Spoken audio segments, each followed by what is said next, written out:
प्राचीन भारत के हृदय में यमुना नदी के उपजाऊ मैदानों के बीच अवंती का भव्य राज्य स्थित था।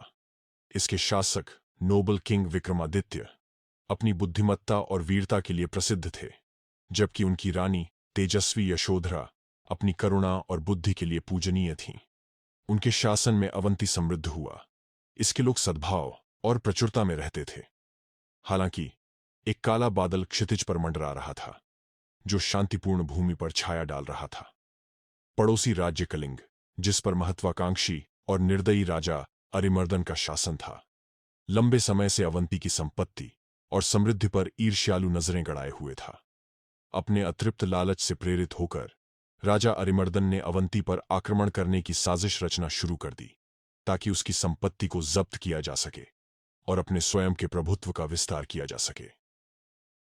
कलिंग की युद्ध तैयारियों की खबर राजा विक्रमादित्य के कानों तक पहुंची, जिन्होंने तुरंत आसन्न खतरे पर चर्चा करने के लिए अपने मंत्री परिषद को बुलाया। रानी यशोधरा, जो अपनी कुशाग्र राजनीतिक समझ के लिए जानी जाती थी, भी परिषद की बैठक में उपस्थित थी। उन्होंने ध्यान से सुना जब मंत्रियों ने कार्रवाई के सर्वोत्तम तरीके पर बहस की। उनकी आवाजें चिंता और अनिश्चितता से भरी हुई थीं। अंत में रानी यशोधरा बोली। उनकी आवाज शांत और दृढ़ थी। मेरे स्वामी, उन्होंने राजा को संबोधित करते हुए कहा, मेरा मानना है कि हमें कलिंग की ताकत को कम नहीं आंकना चाहिए, लेकिन हमें डर के आगे झुकना भी नहीं चाहिए। हमें युद्ध की तैयारी करनी चाहिए, लेकिन हमें शांतिपूर्ण समाधान भी खोजना चाहिए। रानी के शब्दों ने राजा और उनके मंत्रियों के साथ प्रतिध्वनित किया, और वे उनकी सलाह का पालन करने के लिए सहमत हुए।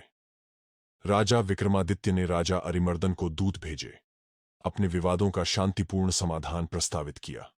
हालांकि अभिमानी कलिंग राजा ने प्रस्ताव को अस्वीकार कर दिया। उसका दिल युद्ध पर टिका था।